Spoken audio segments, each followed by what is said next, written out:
Hey y'all, welcome to Lunar Crow Tarot. And this reading is for Scorpio, Sun, Moon, and Rising signs for the week of December 28th through January 3rd. So welcome Scorpio, Sun, Moon, and Rising. And if you haven't already, if you could go ahead and hit that subscribe button, that way you don't miss out on any future messages. But for right now, let's go ahead and get into these cards, okay?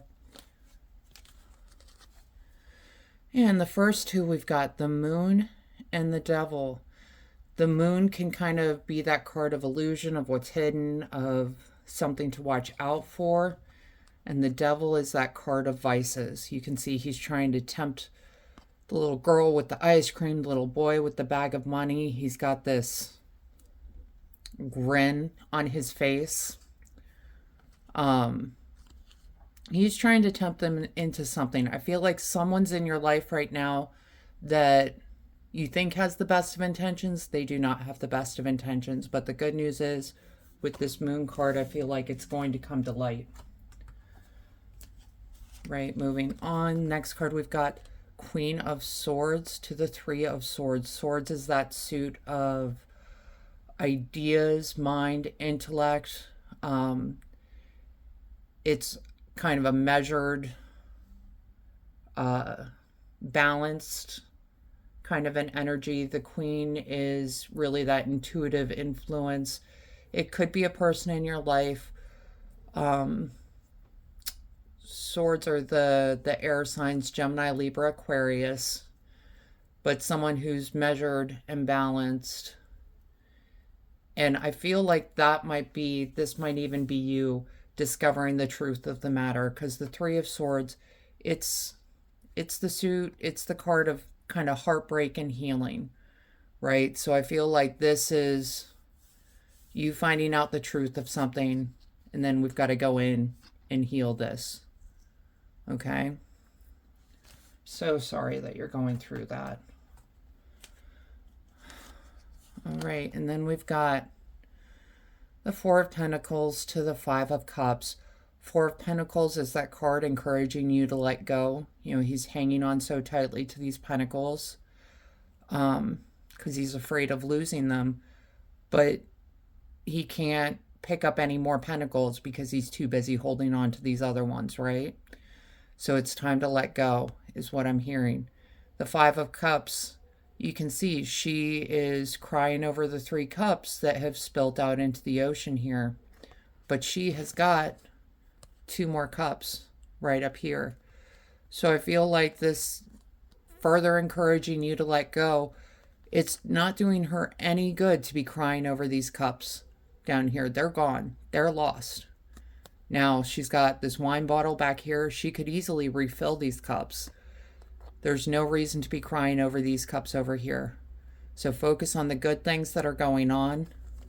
Let go of that which you don't need anymore.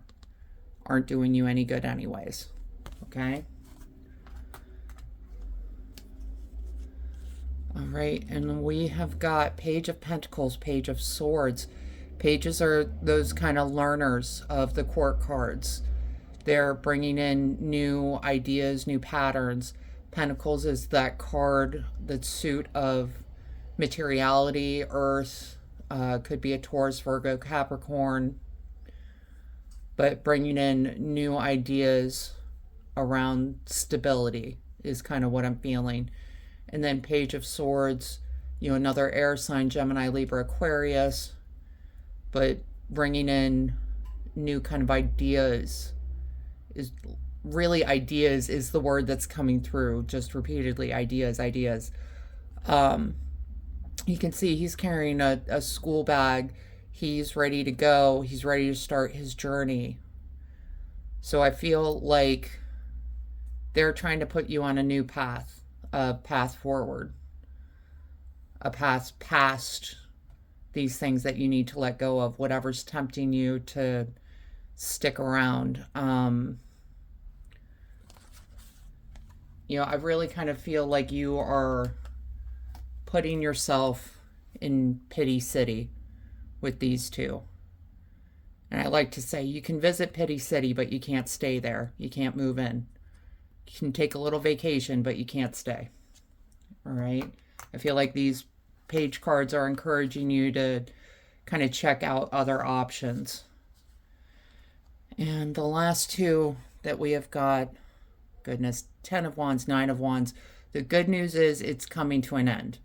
This kind of stuck in stagnant space, it's coming to an end. Wands are that card of creativity, drive, passion, purpose. 9 and 10, 9 is the finish line, 10 is crossing over it. So whatever it is, you know, you can see he's carrying all these wands. He's had to go out and gather all these wands, carry them with him on his journey. But the castle where he's got to drop them off, it's right there. It's right there. He's almost at the end of his journey, right? So I feel like this is just reminding you that the battle that you've been through, the journey that you've been on, the hard times that you've been going through, those are coming to an end, right? Don't ignore if you've got a couple people coming into your life that are encouraging new ways of thinking, that come to you with new ideas, maybe business ideas, something about your work future is kind of what I'm feeling. To take a moment to really consider what they have to say, okay? And we're going to pull a couple of oracle cards here just to see what's coming through for you this week.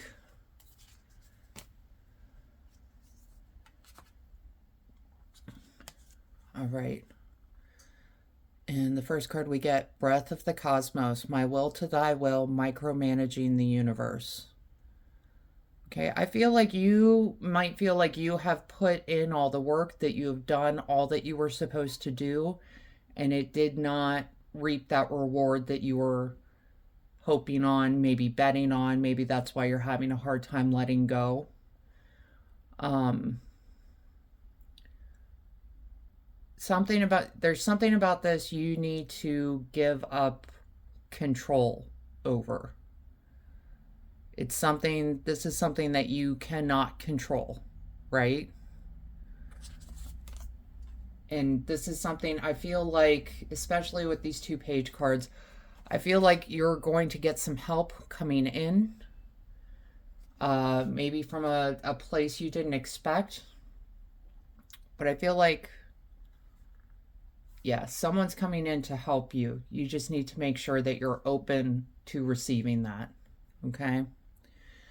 And the next card we get, wait. It's not time yet. Things are being woven. Yeah, she's cocooning over here. It's not time to be that butterfly yet. She's still got some things to learn. I think that's important with the page cards coming out.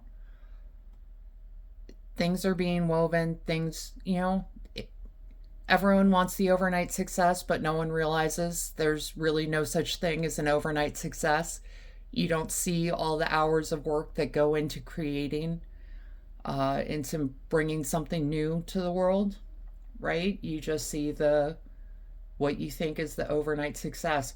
So it's time to put in that work. It might be time to go about doing things a new way. But either way, things are being woven. They're being created.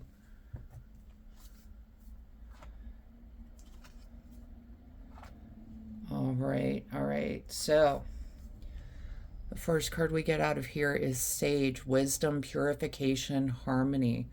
I feel like wisdom is going to be the key word with this reading. Sage is what is burned in most smudge sticks. And it's to bring that kind of harmonious, clean energy into a space. Wisdom, of course, sage, when we talk about a sage person, it's someone that is wise, right?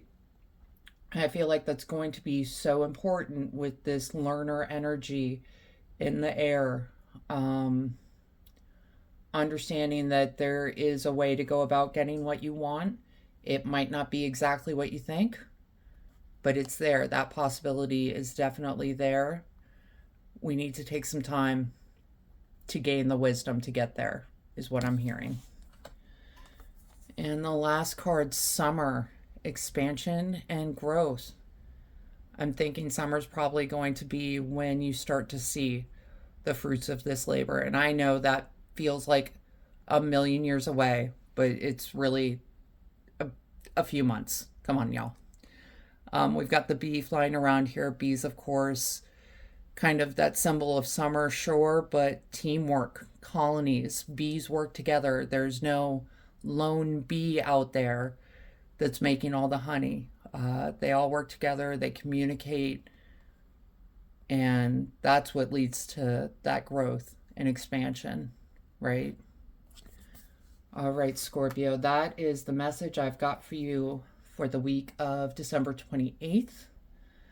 I hope this reading helps you out, brings some clarity and understanding to your experience. If this reading resonated with you, go ahead and let me know in the comments, leave a like, and go ahead and hit subscribe so you don't miss out on any future messages. Other than that, I just wanted to thank you for being here, and I hope you have a wonderful day. Thanks. Bye.